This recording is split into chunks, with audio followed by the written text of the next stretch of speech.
Thanks. I think we have to have more assistance to farmers to cope with all of the knowledge that they're trying to take in here. What I think is fair to say is that farmers have done a lot, but the scientific research is not necessarily as far ahead as it should be. And I think we have to acknowledge that. And I think we have to make sure that farmers are assisted to learn how to manage, for example, clover. Because clover is, for certain, a help in reducing the amount of chemical nitrogen purchased, but may not be the panacea in terms of excess nitrogen in sandy soils in particular. And I think we have to go back. Like what I'm keen to get across here is that farmers are doing an awful lot, but they're being asked to do more and more, and sometimes the help and advice is not fast enough for them. And to be fair to our colleagues here in the consultancy sector, the consultants are snowed under with work.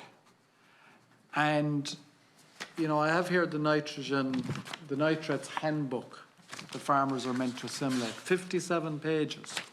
It provides 4 different slurry and nitrogen spreading dates. It provides for 4 different minimum slurry storage periods for farms which are perhaps out of date. It provides for new rules that are changing in 22, 23, 24 in terms of who has to spread by trail shoe or not. We are talking about change. We've seen the introduction of banding for cows. And look, sometimes farm organisations go along with reducing or changing the rules around banding, for example, because it helps some farmers to get in under the wire in terms of nitrates. But it's adding complexity. The reality is that it's very hard for any individual farmer to digest everything in this, because some of the people here who are experts are struggling to keep up with it.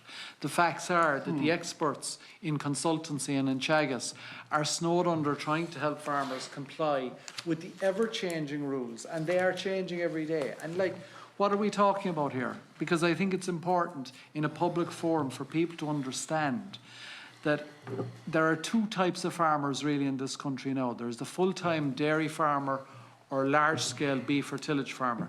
Those people are snowed under, running faster just to stand still.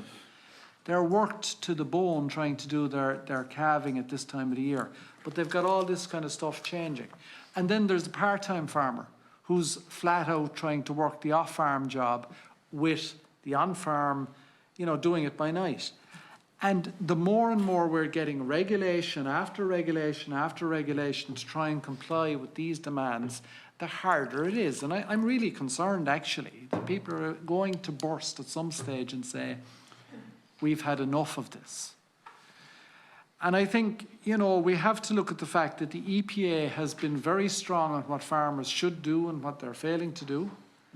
But we see ICSA Éireann getting 10 years to sort out the water problems, and still they haven't got to where they need to be, even though ICSA Éireann has lots of money and lots of professional staff.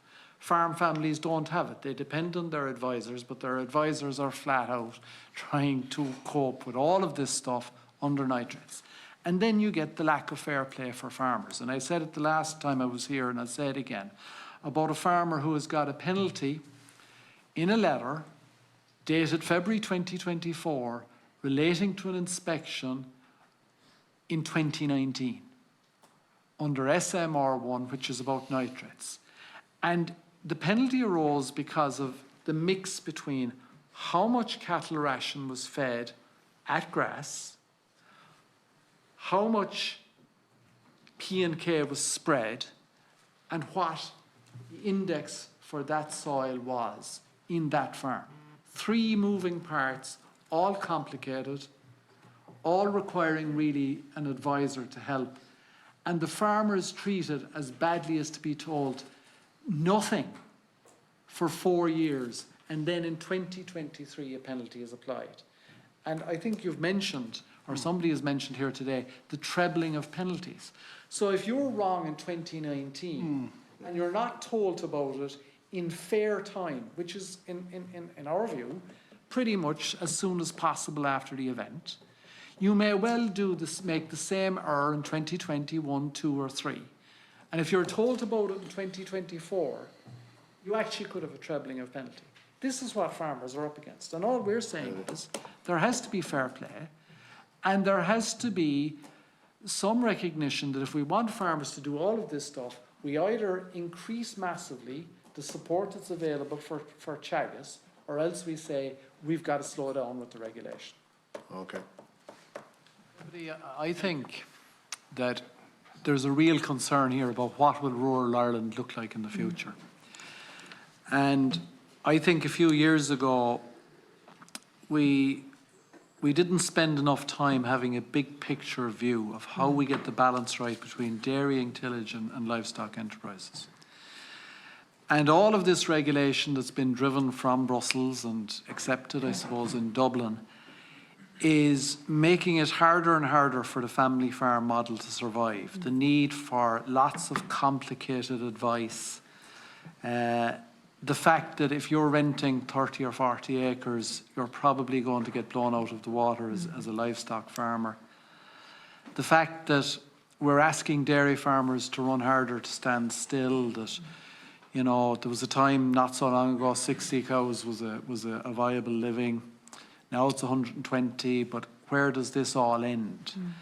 And I'd be concerned about, you know, I had a friend in Australia during the winter and what social life looks like in rural Australia. And yeah, farms are big and that's fine, but is it really a life that people want to live here in Ireland, where your neighbour is a mile away, 2 miles away?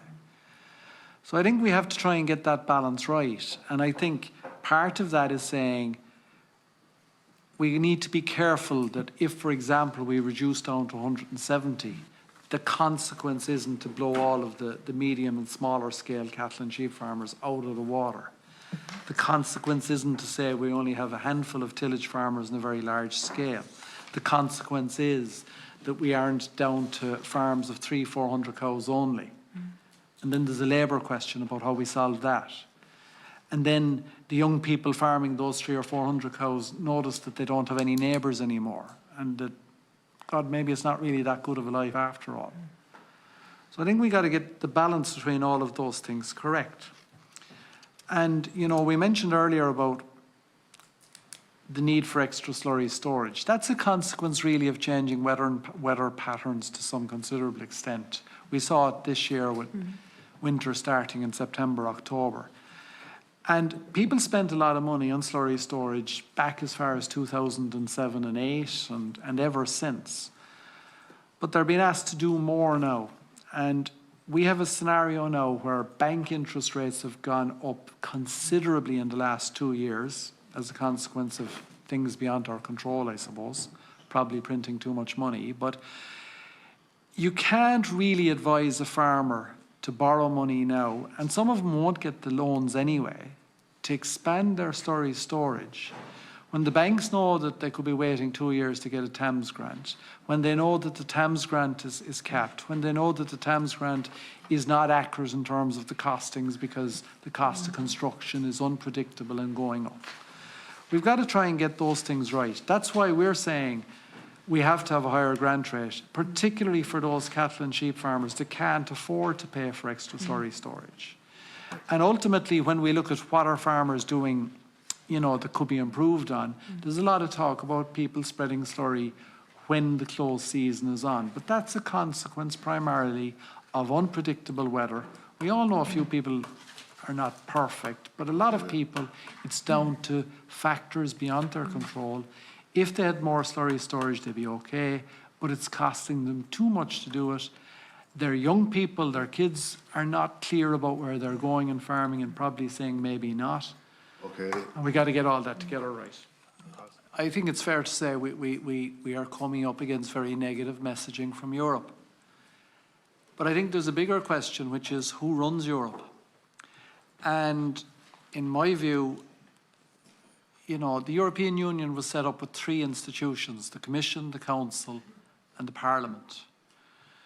And in recent years, it seems to us that all control has gone to the Commission, but the Commission is meant to be a neutral arbiter and overseer of the implementation of policy that should be led to a certain extent, I think, by the Council and by the EU Summit. And the views of the Parliament should be respected properly, and that is not happening in the European Union at the moment. And that's a big statement to make, I'll grant you that. But the facts are that in the last few years we have seen the European Union say it doesn't want money spent at the promotion of meat and dairy products. We have seen an EU protein strategy which was meant to be about the provision of protein for feed and became an initial proposal to move to plant-based diets for the citizens. We have seen an industrial emissions directive which was impossible for livestock farms to comply with. It's been rolled back, granted. We've seen yesterday the nature restoration, and the history of that has been the European Vice President of the Commission laying down the law to political parties in the European Parliament. So I think the real question is, to what extent is the Commission overstepping its mandate in the way in which the European Union is meant to function? And if we go back to the nitrates scenario, we have to look very careful and say, yes, we have room to improve, that's true. But as has been said by you and others, the glass is actually half full. Half our waters are in good quality. We're not actually the worst in Europe. We're actually in the top end of Europe when it comes to water quality. That's not being recognised. And I think, you know, if we allow the Commission to dominate the discussion, we're not going to win. And I think there's a real political question about how this is being done. And I think when Commissioner Timmermans told the European People's Party that they had to do what he wanted, and this is a fact, it's there, I have the record of this, he suggested to them that if they didn't back down on the nature restoration, that they would find it difficult to get their policy agenda up at the top of the list of what would happen. That was a huge overstepping of the role of the Commission. And it seems to me that that was a threat to the democratic functioning of the European Union. It's a big statement, I know, but like it's what happened. And I think our heads of state, the 27 member states, have got to bring back control. And you know, to discuss a different issue, President von der Leyen took it on herself to decide European policy on Israel and Gaza without proper consultation with the leaders of the 27 member states. Now that's a bigger issue, it's outside our remit, but it demonstrates the fact that the Commission needs to consider where it stands, and the Council, the Summit and the European Parliament have to regain their respect in this decision-making process. Right. Engagement with the EPA in 2023 across a whole range of issues, including the climate, the peatlands, the GWP star and so on, and we had considerable engagement with them on the Ag Water Group on the water issues. And you know, look at, when you engage with them on a one-to-one, they seem to be open to considering the way of all of the issues that we bring up, because our view is that a lot of this is stacked against the farmer. But then when there's other engagements with the EPA elsewhere, and you know, there was the famous tweet last year, it seems to be a somewhat different story. So I would say, look, we'll continue to engage with the EPA, but we would have some concerns about the way in which they treat farming and the way in which they treat other sectors. Okay.